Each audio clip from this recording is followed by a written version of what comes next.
प्रभाव इस बात को आ गया जब आपने कहा कि राजकोषीय घाटा आपका जो है वह इतना ज़्यादा है, आप उत्तर प्रदेश पे उधार इतना ज़्यादा है।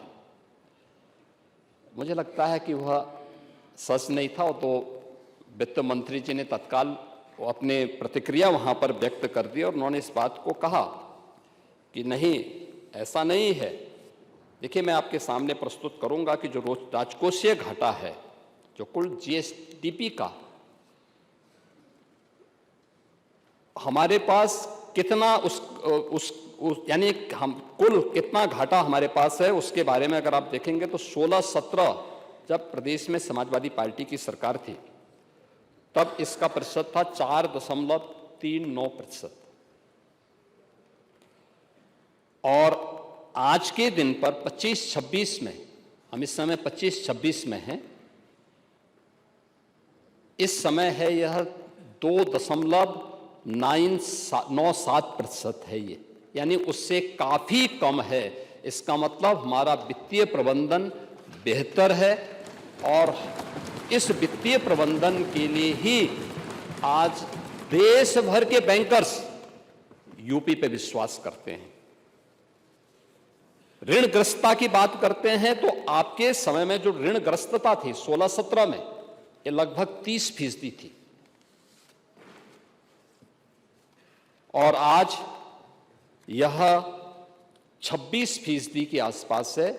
हम इसको कम किए हैं और इस वित्तीय वर्ष के अंत तक हम लोगों ने 26-27 में, यानी 27 का जो वित्तीय वर्ष समाप्त होगा वहां तक हम उसको 23% तक पहुंचाने का, 30% से कम करते हुए, यानी हमने लगातार उत्तर प्रदेश पे जो ऋण था उसको हम कम कर रहे हैं। हाँ, ये तो स्वाभाविक रूप से वॉल्यूम बढ़ेगा तो उसके दायरे बढ़ेंगे, लेकिन जितनी हमारी आय है उसका व्यय में संतुलन बनाए रखने का काम इस दौरान सरकार ने यहां पर किया है। और प्रति व्यक्ति आय को भी अगर देखा जाए तो प्रति व्यक्ति आय इस वित्तीय वर्ष के अंत में, यानी 24-25 के अंत में, जो गत वित्तीय वर्ष संपन्न हुआ है, उसमें उत्तर प्रदेश की जो प्रति व्यक्ति आय थी 16-17 में जब हम लोग आए, यानी जब हम आपकी सरकार थी, तब यह लगभग 43,000 के आसपास थी।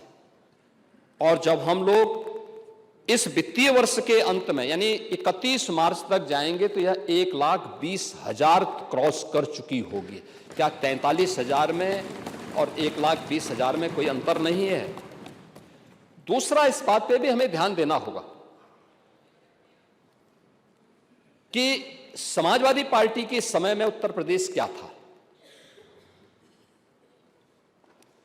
पांडे जी, आप तो पुराने समाजवादी हैं और मैंने इसीलिए कहा कि आप स्वस्थ रहें, क्योंकि आप समाजवादी आंदोलन के जो सबसे वरिष्ठ पिलर हैं और अंतिम वो पीढ़ी है जिसने समाजवादी आंदोलन के अनुसार जीवन जीने का प्रयास किया है, जो जेपी चाहते थे, जो लोहिया चाहते थे।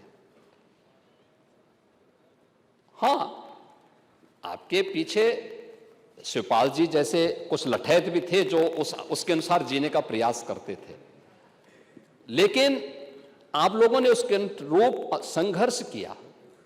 लेकिन आने वाली पीढ़ी ने प्रदेश का क्या हाल किया, क्या स्थिति थी उत्तर प्रदेश की। और हम इस बात को कहते हैं, पिछली बार भी जब उत्तर प्रदेश ने विकसित भारत, विकसित उत्तर प्रदेश के मुद्दे पे चर्चा की, और अध्यक्ष जी, मैं तो आपसे अनुरोध करूंगा कि अगर समय मिलता है तो हम लोगों को ये चर्चा करने वाला उत्तर प्रदेश देश का पहला राज्य है जिसने आदरणीय प्रधानमंत्री जी के विजन को प्रभावी ढंग से इस सदन के माध्यम से चर्चा के विकसित भारत के लक्ष्यों को प्राप्त करने की दिशा में हमारे क्या कर्तव्य होने चाहिए, क्या दायित्व होने चाहिए। भारत विकसित होगा तब जब राज्य विकसित होंगे, और राज्य विकसित तब होंगे जब जनपद विकसित होगा, और जनपद विकसित तब होगा जब गांव और नगर की इकाई हमारी विकसित होगी, आत्मनिर्भर होगी। और उस पर लगातार 27-28 घंटे तक इस सदन में चर्चा हुई। तब भी हम लोगों ने इस बात को कहा था। क्या स्थिति थी तब उत्तर प्रदेश की?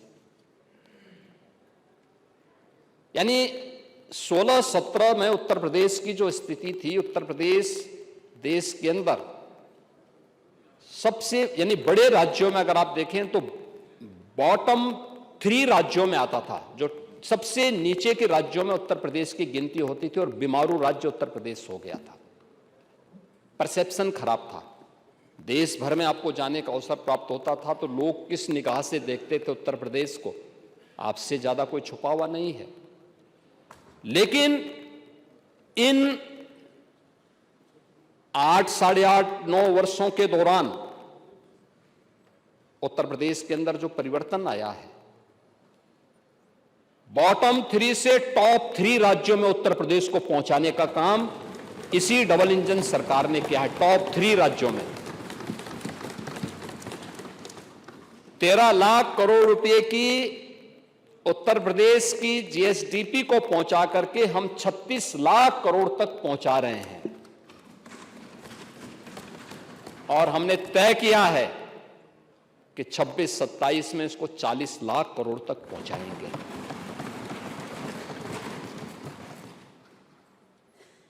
परसेप्शन चेंज हुआ है। अब 2017 के पहले कोई भी व्यक्ति रहा होगा,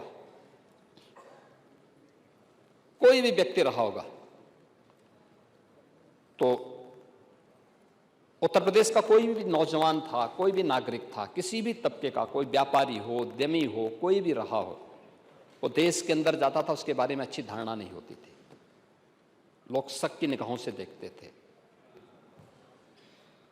और आप लोगों ने तो कुछ जनपदों को ऐसा बना दिया था कि उस जनपद के नाम पर लोग होटल में कमरे नहीं देते थे, धर्मशालाओं में रहने की व्यवस्था नहीं करने देते थे, नहीं रहने देते थे। लेकिन आज मैं कह सकता हूं कि हमारे उत्तर प्रदेश का नागरिक देश के अंदर और दुनिया के अंदर कहीं जाता है तो दुनिया गौरव से चेहरा, सामने वाले का चेहरा चमकता है। अच्छा, उत्तर प्रदेश से ये परसेप्शन, ये जो परिवर्तन आया है, ये सरकार की नीतियों के कारण, स्पष्ट नीति और शुद्ध नियत के नाते ये परिवर्तन देखने को मिला है। और इसी परिवर्तन का परिणाम है कि हम लोगों ने उत्तर प्रदेश को आज देश के अंदर टॉप 3 राज्यों के अंदर पहुंचाया है। और मैंने इसलिए कहा आप स्वस्थ रहें, क्योंकि उत्तर प्रदेश जब $1 ट्रिलियन की इकोनॉमी बनेगा तब देश का टॉप की अर्थव्यवस्था उत्तर प्रदेश होगा। इस दृष्टि से हम लोग इस बजट को इस माननीय सदन में प्रस्तुत किए हैं।